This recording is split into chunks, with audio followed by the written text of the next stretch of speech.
ظاہر ہے پچھلے کچھ عرصے سے ہم دیکھ رہے تھے کہ جو توشہ خانہ 2 کیس کی سماعتیں ہیں وہ رک گئی تھیں، پہلے بڑے تواتر سے ہو رہی تھیں اور پھر اس کے بعد اس میں گیپ آیا جس پہ پاکستان تحریک انصاف تحفظات کا اظہار کر رہی تھی.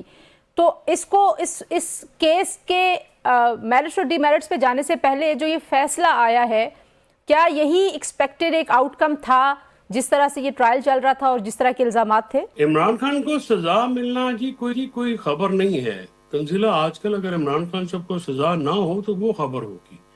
یہ تو بالکل ایکسپیکٹڈ بھی تھا، اور جس طرح سے ون سائیڈ ٹرائل چلایا گیا، جس طرح سے یہ توشہ خانہ 2 کی ساری جو کاروائی کی گئی، یہ تو ایک اور سیاسی کیس ہے جس کی کوئی بنیاد نہیں ہے، جس کی کوئی اس سے زیادہ سیریس کیس زرداری صاحب کے پاس کے اوپر، نواز شریف صاحب کے اوپر ہیں، جہاں انہوں نے توشہ خانہ سے گاڑیاں لے لی تھی. نیب کے ریفرنسز جو ہیں ابھی تک پینڈنگ پڑے ہوئے ہیں، اس میں کوئی پیش رفت نہیں ہوتی.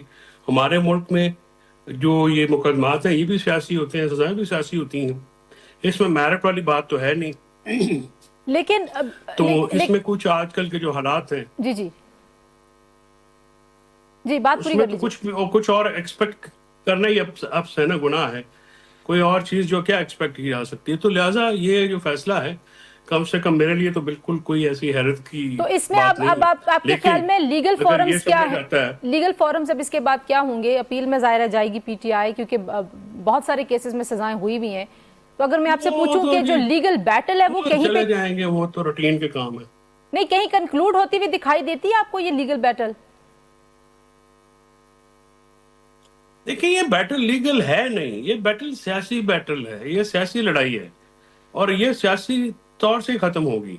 دیکھیے نا آپ، جو جیل کے بعد جو گفتگو ہوئی، جس طرح گفتگو اس وقت کی گئی، اس کا جو ہے وہ آج آپ کو رزلٹ بھی ملنا ہی تھا. یہ دیکھیں نا، یہی بات تو ہم سمجھا کے تھکے ہیں پی ٹی آئی والوں کو، خان صاحب کی فیملی کو، خود خان صاحب کو، کہ دیکھیں سیاست ہی کرنی پڑے گی، الٹیمیٹلی گفتگو کرنی پڑے گی، اس کے علاوہ راستہ نہیں ہوتا. آپ آج ایک کیس میں سزا ہوئی ہے، حکومت نہ بھی کوئی کیس ہو، وہ 300 اور بنا لے گی، اس میں سزا دے دے گی. سو بات یہ ہے کہ اس کو کاؤنٹر کرنے کی کیا اسٹریٹجی ہے. آپ تحریک انصاف کی جو موجودہ لیڈرشپ ہے اس سے آپ پوچھیں کہ آپ کی اسٹریٹجی ہے کیا. نہ وہ اگر وہ مزاحمت کی طرف جاتے ہیں تو آج آپ دیکھیے کہ ڈالا کے بعد کوئی بندہ نہیں تھا، کوئی آپ سزا کے بعد.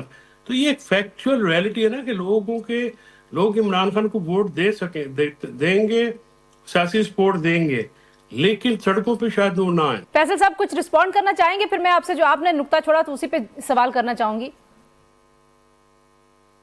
قادر بھائی کی جو گفتگو ہے اس کا منہ سر پر ہے نہیں. وہ خود ہی ایڈمٹ کر رہے ہیں کہ مورل ہے. بھائی مورل اگر کوئی چیز، اگر گفٹ بیچنا نہیں بیچنا، یہ تو گفٹ والے کی ملکیت ہے. گفٹ جو ہے وہ پیسے پے کر کے انہوں نے لے لیا. میری ملکیت ہے، میں بیچوں، میں رکھوں، کسی کو کیا اعتراض ہو سکتا ہے. اس پہ تو وہ آپ بات کریں جو آپ نے گاڑیاں نکلوائی ہیں، صحیح. جس کے اوپر روز ریلیکس کر کے وہ گاڑیاں کس کھاتے میں گئی ہیں. زرداری صاحب نے بھی نکلوائی ہیں، اور نواز شریف صاحب نے مے بیک 6.5 لاکھ روپے کی. 6.5 لاکھ روپے کی تو موٹر سائیکل نہیں آتی آج کل. دیکھیں نا، یہ تو ظلم ہے. اور باقی سب کو بھی آپ سزائے دے دیں تو یہ تو خیر مذاق ہے نا. قادر بھائی کی کون سی بات، کوئی ایسی بات ہو جس کا جواب دے. قادر بھائی وہ جواب گندم ہے، سوال گندم ہے، جواب چنا ہے، بلکہ چنے کی چاٹ ہے. وہ سمجھ ہی نہیں آ رہی. اچھا، تو اس لیے یہ بات سے کیا لیکن بننا. فیصل صاحب، جو ظاہر ہے اب یہ اب سزائیں ہوتی جا رہی ہیں، کنوکشنز ہیں بہت ساری کیسز میں، اور ساتھ ہی ساتھ آپ نے دیکھا کہ مائنس عمران خان باتیں ہو رہی ہیں، اور آپ کہہ رہے ہیں کہ جو موجودہ لیڈرشپ ہے پی ٹی آئی کی، مزاحمت میں وہ کامیاب ہو نہیں سکے. آئندہ پتہ نہیں وہ ہوں گے یا نہیں ہوں گے. اسٹریٹجی آپ سمجھتے ہیں کہ ان کے پاس ہے نہیں. تو کیا یہ جو آپ کہہ رہے ہیں کہ لوگ نہیں تھے آج بھی اڈیالہ کے بعد، اس فیصلے کے آنے کے بعد ہونا چاہیے تھا لوگوں کو، تو کیا یہ مائنس عمران خان جیسی صورتحال پیدا ہو گئی ہے پی ٹی آئی کی اپنی نالائکی کی وجہ سے؟ نہیں دیکھیں، اڈیالہ کے بعد کیا جمع ہونا تھا، پشاور میں کہاں پہ لوگ نکلے یا کیا صورت ہے. دیکھ بات یہ ہے نا کہ آپ کو اوور آل دیکھنی ہوتی ہے ریئلٹیز، کہ لوگ کیسے ریئیکٹ کریں گے، لوگوں کو کیسے باہر نکالیں گے. اس وقت تک عمران خان صاحب کو مائنس تو نہیں کیا جا سکتا کسی صورت بھی. پولیٹیشنز یا پولیٹیکل پارٹیز یا سیاست جو ہے نا وہ مائنس ہوتی نہیں ہے. اگر مائنس ہوتی تو جولیس سیزر کو سینٹ کی سیڑھیوں پہ قتل کر کے آج وہ ہسٹری کی بکس میں زندہ نہیں ہوتے. ذوالفقار علی بھٹو صاحب کو پھانسی پہ چڑھانے کے بعد ضیاء الحق کتوتی بولتا نہیں بول رہا. اسی طرح نواز شریف بے نظیر ابھی ان کی پارٹیاں ہیں, مشرف صاحب نہیں ہیں, یہ ایک ضیاء صاحب نہیں ہے, ایوب خان نہیں ہے, یہ تلخ حقائق ہیں. یہ جو ابھی ہو رہا ہے یہ بھی سارے چلے جائیں گے, عمران خان تب بھی پائندہ باد ہوگا, تب بھی زندہ باد ہوگا, لوگوں کے دلوں میں تو وہ بستے ہیں. اب مزاحمت جو ہے وہ اس لیے نہیں ہو رہی یا ہو سکتی کہ ایک تو پارٹی نے بہت زیادہ قربانیاں کارکنان نے بھی دی ہیں اور ہمارے پارلیمنٹرینز نے, لیکن اس وقت جو لوگ مطلب آفس ہولڈر ہیں وہ خود تو کبھی گئے نہیں. پچھلے سال 26 نومبر کو بھی ہمارے کارکنان نے جو ہے نا وہ دی ہے جی, قربانی دی ہے, انہوں نے تو نہیں دی. تو اس وجہ سے صورتحال کچھ اس طرح کی ہے کہ لوگ باہر آنے کو ابھی تیار نہیں ہیں. جی حالانکہ ملک میں معاشی بحران ہے, ملک میں اور بھی بحران ہے, اور ان کو باہر لانے کے لیے پی ٹی آئی میں کوئی ایسا بندہ نہیں ہے عمران خان صاحب کی ذات کے علاوہ. اور وہ جو لوگ ہیں, اگر مائنس عمران خان ہوگا تو پی ٹی آئی تو ہے ہی ایک بندے کا نام جس کا نام عمران خان ہے, ٹھیک. باقی تو نہ فیملی نہ کچھ بھی نہیں ہے.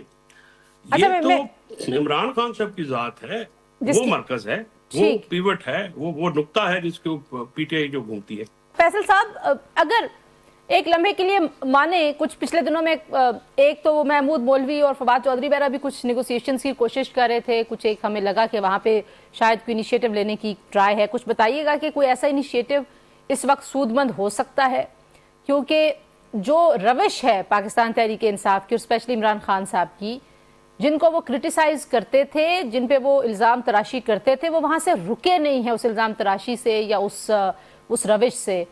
تو ظاہر ہے جب آپ اپنی روش پہ قائم رہیں گے تو دوسرے بھی پھر اپنی روش پہ قائم رہیں گے. یہ تو مطلب ایسا نہیں کہ آپ سٹیٹس کو میں ہیں. تو آپ کو بھی لگتا ہے کہ یہ سٹیٹس کو اگر چلتا ہے تو پھر کیا ہوگا اس جماعت کا, اور عمران خان صاحب لمبے عرصے تک پھر جیل میں رہیں گے؟ دیکھیے یہ تو ڈیپینڈ کرتا ہے نا حالات کیا ہوتے ہیں. اگر حکومت سختی کرے گی تو ظاہر ہے پھر یہ بیل منڈے نہیں چڑھے گی. کوشش تو ہے نا فواد صاحب کی, عمران اسماعیل صاحب کی, محمود مولوی صاحب کی, کہ کوئی جو ہے وہ کوئی صلح صفائی یا کچھ جو ہے ٹمپریچر نیچے لایا جائے. چلے عمران خان صاحب کو ابھی وہ نہیں چھوڑنا چاہ رہے تو کوٹ لکھپت والے لوگ جو ہیں وہ ہمارے لیے ڈران رہا ہو جائے, اس سے ٹمپریچر تو نیچے آتا نا تک کہ کوئی بات چیت کا ماحول تو بنے. ابھی نہیں ہے, الٹیمیٹلی تو بات چیت کا ہی ماحول بنا ہوگا. تو یہ ایفرٹ جو ہے اگر نہیں بھی ہوتی ہے اس وقت کامیاب, پھر دوبارہ ہونی چاہیے. یہ تو ایک مسلسل عمل جو ہے وہ ہوتا ہے. خیال کہ کوئی مایوس ہونے کی بات ہوتی ہے, یہ مشکلات اور آتی رہتی ہیں, یہ گنہیں جو ہیں یہ لگتی رہتی ہیں, ان کو کھولنا, نئے راستے تلاش کرنا, یہ سیاستدانوں کا کام ہوتا ہے. لیکن فیصل صاحب سوری میں قطع کلامی کر رہی ہوں, لیکن جو فیصلے جو عمران خان صاحب کریں گے ظاہر راستے وہاں سے تلاش ہوں گے. سوال میرا یہی تھا کہ وہ تو اپنے موقف سے یا اپنے طریقہ کار سے یا اپنی سیاسی حکمت عملی سے ہمیں ابھی تک کہیں بھی ادھر ادھر ہوتے ہوئے دکھائی نہیں دے رہے. وہ قادر صاحب کہہ رہے ہیں نا ڈٹ کے کھڑا ہے عمران, تو وہ ان کے جو بھی صحیح غلط الزامات تھے وہ اسی پہ کھڑے ہیں آج بھی, جس کی وجہ سے ان کے لیے مسائل بڑھے ہیں. تو اس کا کوئی حل ہے آپ کے ذہن میں؟ بالکل حل ہے. کوٹ لکھپت کے جو لوگ ہیں وہی حل ہے نا جی اس کا. وہی عمران خان صاحب کے ساتھ بیٹھ کے بات کر سکتے ہیں نا, وہی کنونس کر سکتے ہیں نا. تنزیلہ جو کنونس کر سکتا ہے اسی کو آگے کرنا ہے نا آپ نے. اگر جو بندہ کنونس نہیں کر سکتا, وہ تو آپ نے موجودہ لیڈرشپ کو دیکھ لیا, سب کو تو آزما کے دیکھ لیا ہے. ان کو تو سو مچ ہو کہ عمران خان صاحب نے ان سے بات چیت کا مینڈیٹ بھی لے لیا ہے, وہ بھی ان کے پاس نہیں ہے. تو وہ بھی محمود خان اور ناصر عباس صاحب کے پاس ہے, اور دونوں کو میرا نہیں خیال کہ وہ قابل قبول ہوں گے حکومت کو یا اسٹیبلشمنٹ کو. اس کی وجوہات صحیح ہیں غلط ہیں, وہ ڈبیٹ میں جائے بغیر میں کہہ رہا ہوں. تو جو لوگ ان کو کنونس کر سکتے ہیں, عمران خان سے بات کر سکتے ہیں, ان کو ہی آگے کرنا ہے نا آپ نے, تاکہ عمران خان صاحب کو بھی ظاہر ہے جب یہ معاملہ کسی طرف لگانا ہے سیاسی طور پہ, ابھی مزاحمت کی کال جو ہے وہ دے رہے ہیں, لیکن میں تو نہیں سمجھتا کہ کے پی کی حکومت جو ہے اس وقت وہ یہ کر سکتی ہے, یا اگر کرے گی تو اس کو یہ الاؤ کیا جائے گا. 26 نومبر 2024 اور 25 دسمبر 25 میں بڑا فرق ہے. تو جو موجودہ صورتحال ہے اس میں یہ